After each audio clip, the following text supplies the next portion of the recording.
दोस्तों आज हम करेंगे प्रश्नावली 1.1 क्लास 10th के मैथ से क्वेश्चन नंबर 2 तक पिछले वीडियो में किए थे। क्वेश्चन नंबर 3 से पहले का क्वेश्चन नंबर 3 आज सॉल्व करेंगे। तो दिया हुआ है कि निम्नलिखित संख्याओं का एचसीएफ के लिए यूक्लिड विभाजन एल्गोरिथम का प्रयोग कीजिए। तो चलिए सॉल्व करते हैं। लिखेंगे सॉल्व एल है, यहाँ लिखेंगे यूक्लिड विभाजन एल्गोरिथम से यूक्लिड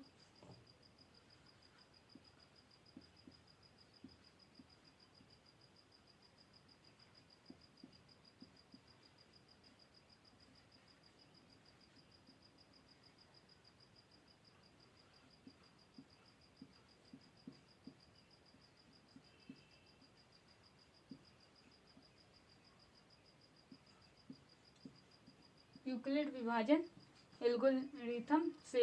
इसमें जो बड़ी संख्या होती है वो ए होती है और जो छोटी संख्या होती है वो बी होती है। तो हम ए बराबर लिखेंगे 867 और बी बराबर लिखेंगे 255। अब हम इसको करेंगे, इसको हमें जो है इसी फार्मूले पे रखना होता है, ए बराबर बी क्यू प्लस आर, इसी फार्मूले पे हमें रखना होता है। तो जहाँ ए हमारा भाज्य है, बी भाजक है और क्यू भागफल है और आर शेषफल है। तो चलिए करते हैं। तो 255 में हम भाग देंगे 867 से। तो कितनी बार जाएगा? 3 बार लगभग जाएगा। 3 पच्चे 15 5, 3 पच्चे 15, 16 के 6, 3 एक 9 और 3 दूना 6, 1 7, घटाएंगे तो 2 0 1, 102 बचेगा। अब इसको हम लिख लेते हैं। ये बराबर क्या है? 867 बराबर बी है 255। अब क्यू जो होता है भागफल होता है, तो भागफल आया है 3 गुणे 3 और प्लस आर, रिमाइंडर हमारा है 102। पुनः करेंगे तो 102 को हम भाजक बनाएंगे और इसको बीच में लाएंगे, भाज्य बनाएंगे। अब इसको भाग देंगे तो ये जाएगा 2 बार, आ जाएगा 204, घटाएंगे तो 1 5, 51 बचेगा। तो इसको हम फिर पुनः लिखेंगे। तो इसमें जो ए वाला पोर्शन होता है ये बी होता है और ये ए होता है। तो हम ए बराबर लिखेंगे 255 बराबर 102 गुणे भागफल है 2 प्लस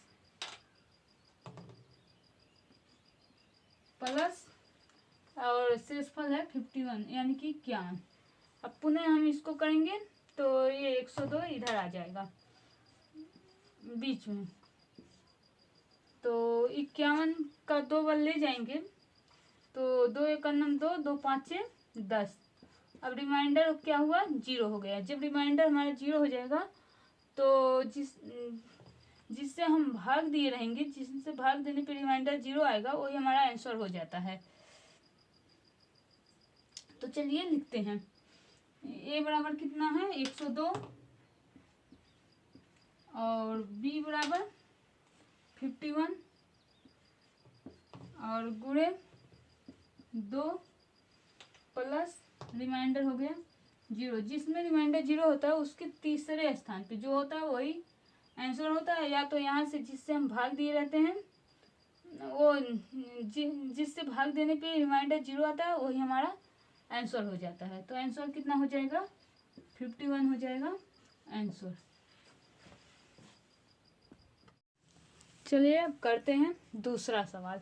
दिया हुआ है कि दर्शाइए कि कोई भी धनात्मक विषम पूर्णांक 6q+1 या 6q+3 या 6q+5 के रूप का होता है जहाँ q कोई धनात्मक पूर्णांक है। तो हम देख लेते हैं पूर्णांक क्या होता है। पूर्णांक होता है 0 से इधर 1 2 3 4 5 ऐसे और -1 -2 -3 तो धनात्मक पूर्णांक मतलब इधर धनात्मक संख्याएं होंगी। किसको कह रहा है होंगी, किसको कह रहा है, जहाँ एक धनात्मक पूर्णांक है तो क्यू को, क्यू जो होगा ये एक धनात्मक पूर्णांक होगा। तो हम सॉल्व करते हैं।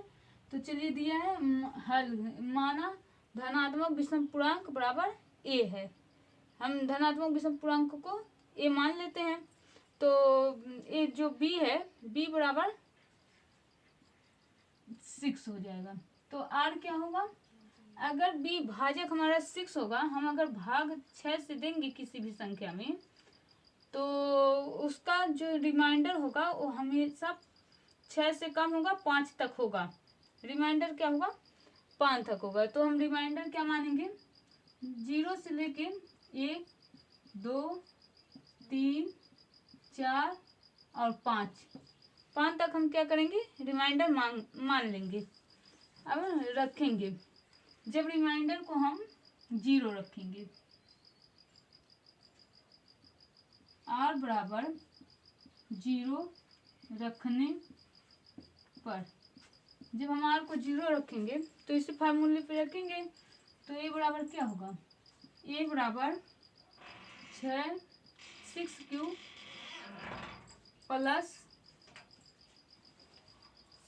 क्यू प्लस आर 0 में रखेंगे तो 0 होगा, तो बराबर आ जाएगा 6 क्यू, क्योंकि 6 क्यू में 0 जोड़ेंगे तो वही आएगा। फिर हम रखेंगे आर बराबर 1 रखने पर, ऐसे लिख लेंगे उसी को। तो आर बराबर जब 1 रखेंगे तो ए बराबर हो जाएगा 6 क्यू प्लस 1 बराबर 6 क्यू प्लस 1 ही होगा। उसके बाद हम फिर लिखेंगे आर बराबर 2 रखने पर। तो आर बराबर जब हम 2 रखेंगे तो हो जाएगा ए बराबर 6 क्यू प्लस 2। फिर हम रखेंगे आर बराबर 3 रखने पर। तो जब आर बराबर 3 रखेंगे तो ए बराबर हो जाएगा 6 क्यू प्लस 3। और उसके बाद हम रखेंगे आर बराबर 4 रखने पर। तो जब हम आर बराबर 4 रखेंगे तो होगा 6 क्यू, ए बराबर 6 क्यू प्लस 4। अतः फिर हम लिखेंगे आर बराबर 5 रखने पर। तो जब हम आर बराबर 5 रखेंगे तो हो जाएगा 6 क्यू प्लस 1, 5। अतः अब देखेंगे इसमें जो 6 क्यू है, 6 क्यू ये सम हो गया, और इसमें ये 6 क्यू प्लस 1 ये भी सम है और ये भी सम है, क्योंकि अगर हम पूर्णांक यहाँ कोई भी रखेंगे 1 2 3 4 तो इसको जब जोड़ेंगे तो सम ही आएगा। यहाँ बोला है ना क्यू बराबर कोई भी पूर्णांक सम रखने पर, तो ये भी सम है और ये विषम है और ये सम है और ये विषम है, तो विषम पूर्णांक कह रहा है। तो इसीलिए हम लिखेंगे अतः कोई भी धनात्मक विषम पूर्णांक,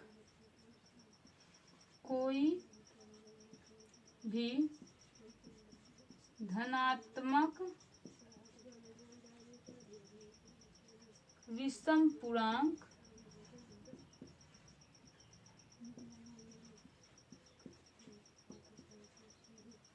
विषम पूर्णांक 6 क्यू प्लस 1